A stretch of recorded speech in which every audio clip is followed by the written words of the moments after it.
Sekarang kita lanjut di hadis yang ke-21. Bab anna la ilaha illallah tunji min adzabil qabri. Pembahasan terkait dengan la ilaha illallah ini akan menjadi sebab selamat dari azab kubur. Ya.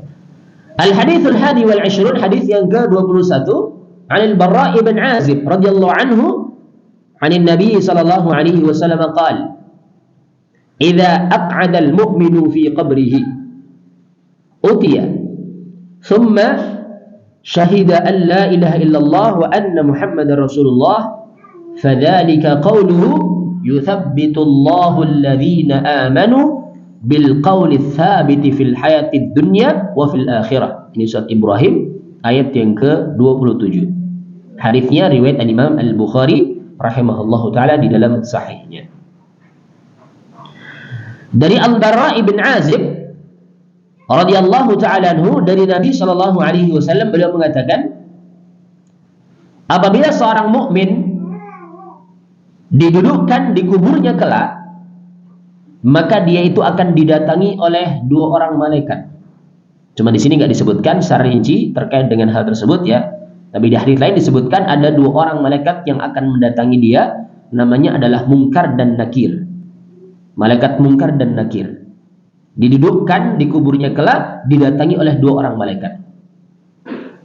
Malaikat bertanya tentang man rabbuk, wa man nabiyyuk, wa ma dinuk.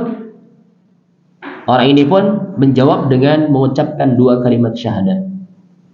Asyhadu an la ilaha illallah wa anna Muhammadar Rasulullah. Maka inilah yang Allah sebutkan di dalam Al-Quran, janji yang pastinya Allah akan berikan kepada mereka orang-orang yang beriman. Di akhir hayatnya kelak, mereka itu akan mampu untuk menjawab pertanyaan malaikat Munkar dan Nakir. Allah Subhanahu wa taala berfirman, "Yutsabbitullahu alladhina amanu bil qawli tsabiti fil hayatid dunya." Ya. Allah Subhanahu wa taala akan meneguhkan, akan mengokohkan orang-orang yang beriman dengan ucapan yang teguh dalam kehidupan dunia. Yang dimaksud dengan bil qauli tsabiti fil hayatid dunya itu adalah kalimatut tauhid indal muhtadar. Yani dia bisa mengucapkan kalimatut tauhid ketika sakaratul maut sedang menghadirinya. Wa fil akhirah, adapun qaul tsabit fil akhirah itu adalah dia mampu untuk menjawab pertanyaan malaikat Munkar dan Nakir. Ini qaul tsabit fil hayatid dunya wa fil akhirah ya. Ucapan yang teguh, ucapan yang kokoh dalam kehidupan dunia itu maksudnya adalah sebelum dia meninggalkan kehidupan dunia ini, dia mampu untuk mengucapkan kalimat tauhid. Adapun di akhirat, dan pintu gerbang akhirat itu adalah kematian ya. Awalnya adalah adanya fitnatul qabri, adanya fitnah kubur. Maka ketika itu pun dia mampu, karena keimanannya dia, Allah berikan kemampuan kepada dia untuk bisa menjawab pertanyaan malaikat Munkar dan Nakir. Ini hadisnya riwayat Imam Al-Bukhari di dalam sahihnya. Dalil hadis ala fawaid, hadis ini menunjukkan beberapa faedah. Minha di antaranya adalah fadlu la ilaha illallah. Ini yang menjadi inti pembahasan kitab ini. Arba'una hadisan fi fadli la ilaha illallah. Yani 40 hadis yang terkait dengan keutamaan la ilaha illallah. Hadis ini salah satunya hadis yang menunjukkan terkait dengan keutamaan kalimat tauhid la ilaha illallah. Wa annaha sababun lin najati min adzabil qabri, dan bahwasannya kalimat tauhid ini adalah merupakan sebab keselamatan dari azab kubur. Ya. Kalimat tauhid ini adalah merupakan sebab keselamatan dari azab kubur. Walidzalika awrada al-Imam al-Bukhari hadzal hadits tahta bab ma jaa fi adzabil qabri. Wa la yakhfa 'alayka fiqh al-Bukhari fi at-tabwib. Oleh karena itu, Al-Imam al-Bukhari menyebutkan hadis ini di bawah pembahasan dalil-dalil yang datang yang terkait dengan azab kubur. Dan tidak tersembunyi bagi kita tentang bagaimana pemahaman Al-Imamul Bukhari di dalam menetapkan bab. Ya, di dalam menetapkan bab dalam Sahih Bukhari itu, karena beliau ini memiliki fikih yang sangat dalam, pemahaman yang sangat dalam, beliau pun memasukkan hadis ini di dalam pembahasan Adzabul Qabri, tentang adab kubur. Adab kubur itu benar-benar ada. Ada orang yang benar-benar diadab, ada orang yang diselamatkan.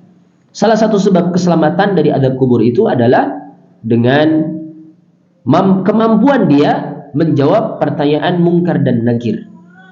Dia mampu untuk mengucapkan dua kalimat syahadat, asyhadu an la ilaha illallah wa anna muhammadar rasulullah, ketika malaikat mungkar dan nakir bertanya kepada dia tentang man rabbuk wa man nabiyyuk, siapa Rabbmu dan siapa nabimu.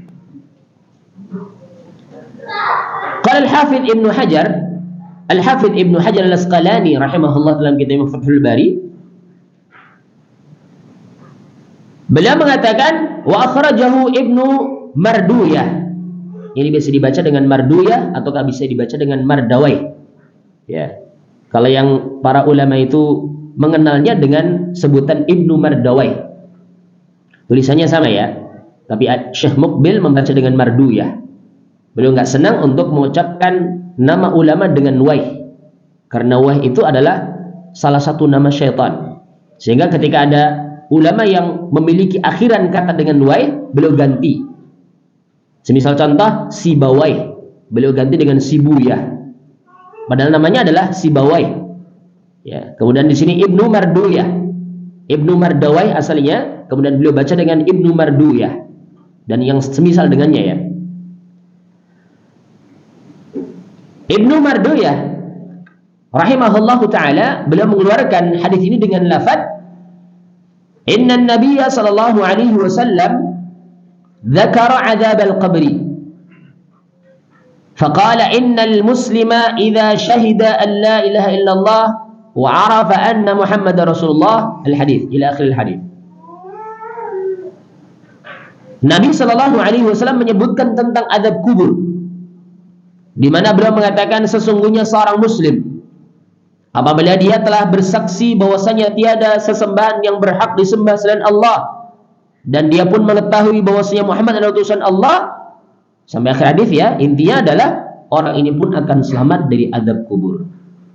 Ini jaminan dari Rasul sallallahu alaihi wasallam bagi mereka orang-orang yang benar-benar mempersaksikan bahwasanya tiada sesembahan yang berhak disembah selain Allah dan bahwasanya Muhammad adalah utusan Allah, maka orang ini mendapatkan jaminan akan selamat dari adab kubur.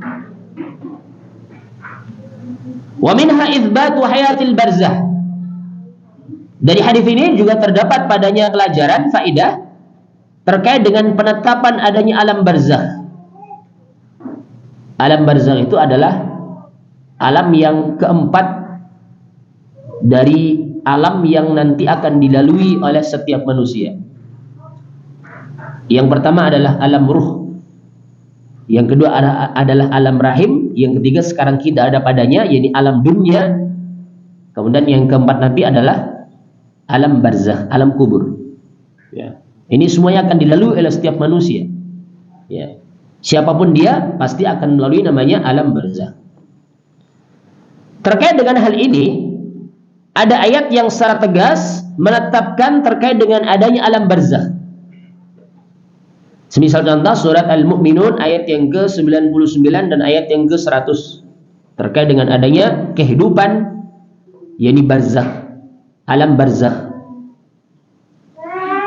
Di mana Allah Subhanahu wa taala berfirman, hatta idza jaa ahadahumul maut qala rabbirji'un la'alli a'malu salihan fima taraktu kalla innaha kalimatun huwa qailuha wa min waraihim barzakhun ila yaumi yub'atsun.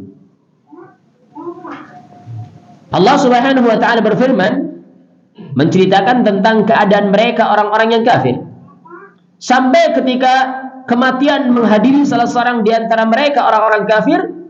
Orang ini mengatakan rabbirji'un, wahai Rabbku, kembalikanlah aku ke dunia. La'alli a'malu salihah fima taraktu, Mudah-mudahan aku nanti bisa melakukan amalan saleh yang dahulu telah aku tinggalkan amalan itu. Ini angan-angan kosong dari orang-orang kafir ketika mereka telah masuk ke alam barzah, alam kubur. Dia minta dihidupkan kembali kepada Allah. Karena dia beranggapan nanti kalau dia hidup kembali, dia bisa melakukan amalan saleh. Penyesalan yang sudah tidak berguna. Allah pun katakan, kalla, sekali-kali tidak demikian. Sekali-kali tidak demikian.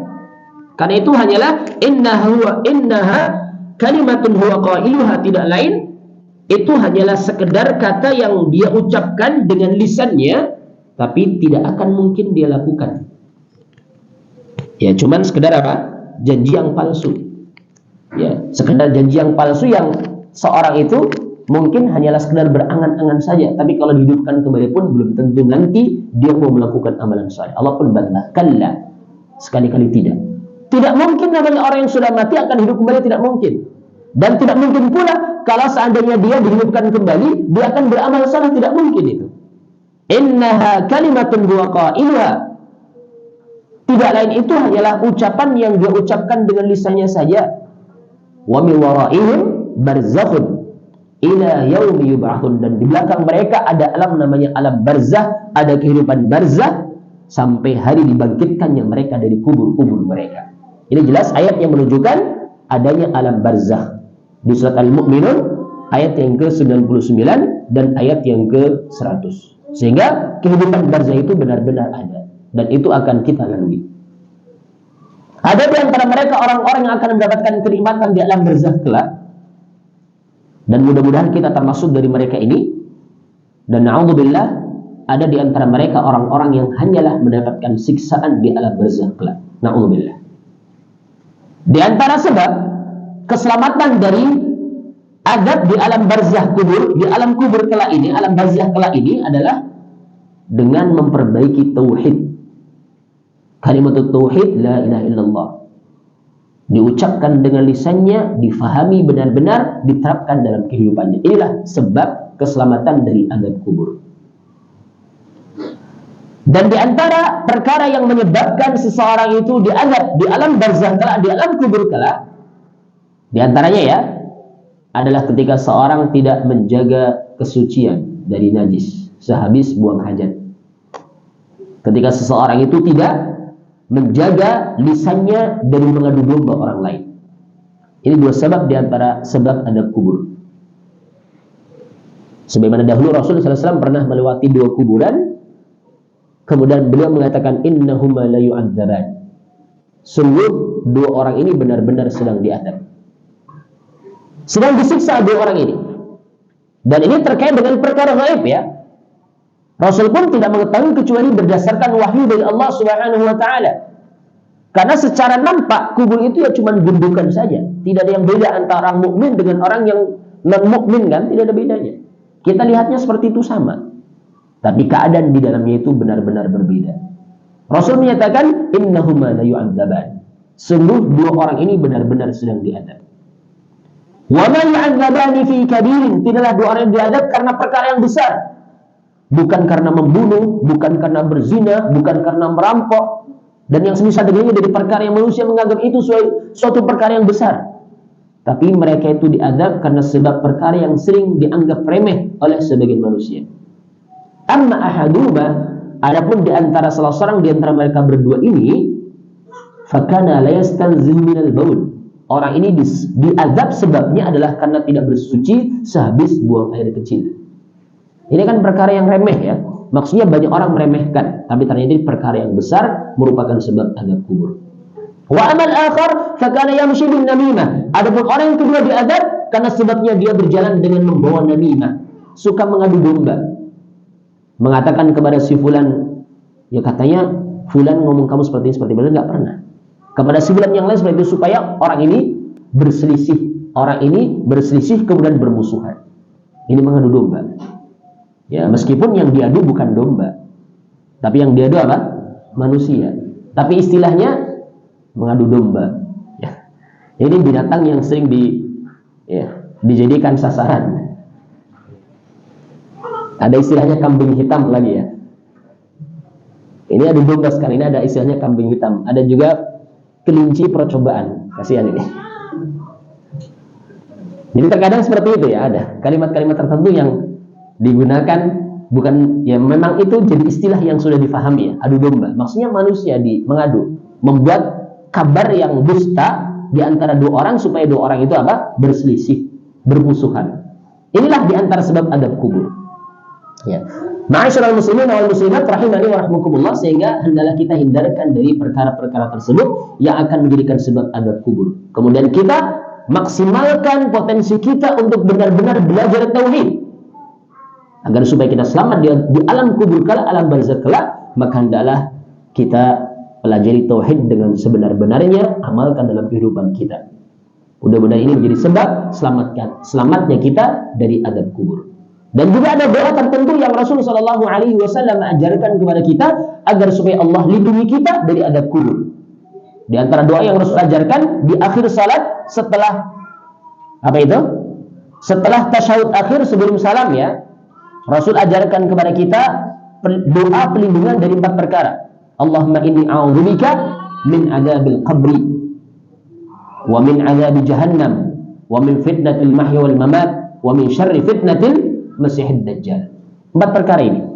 Salah satunya berlindung kepada Allah dari adab kubur. Ini pun upaya kita agar supaya Allah selamatkan kita di alam kubur kala, berlindung kepada Allah di setiap akhir salat kita sebelum salam. Baca doa ini. Allahumma inni a'udzubika min adzabil qabri wa min adzabi jahannam wa min fitnatil mahya wal mamat wa min syarri fitnatil Masihid Dajjal. Ataukah dengan kalimat yang berbeda?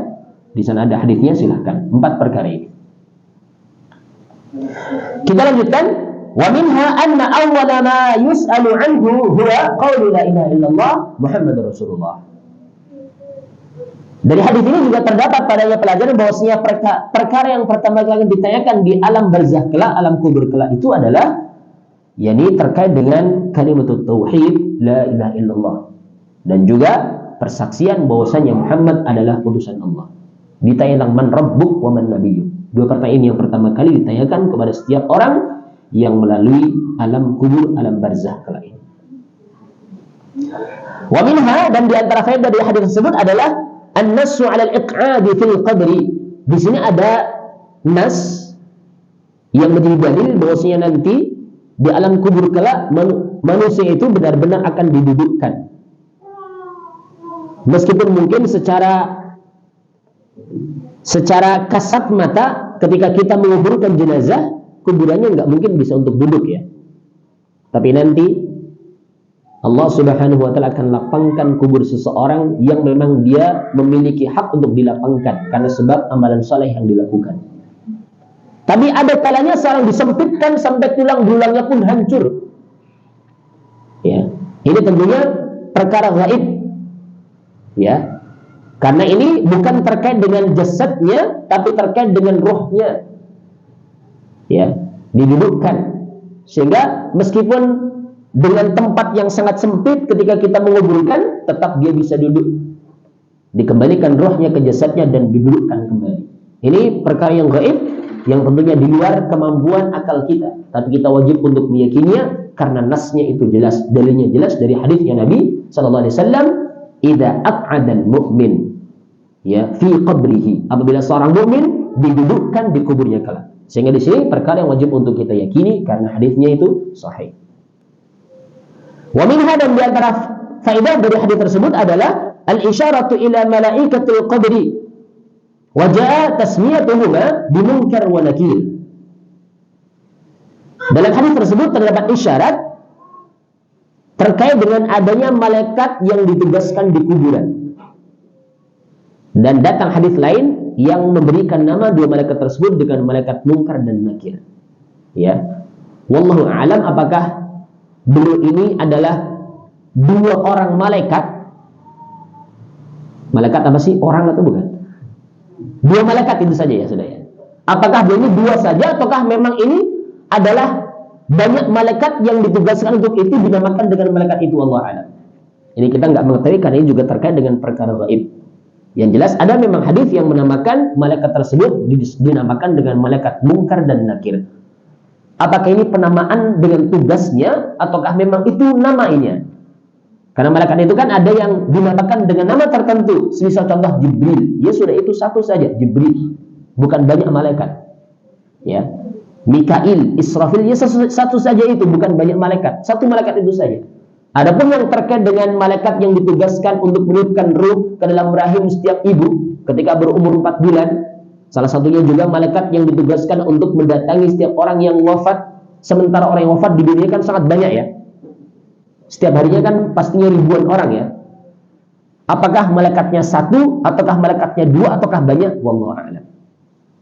Yang jelas kita wajib meyakini ya terkait dengan adanya malaikat munkar dan nakir yang ditugaskan untuk menanyai setiap orang yang meninggal dunia ketika awal kali dia dimasukkan ke dalam kuburnya.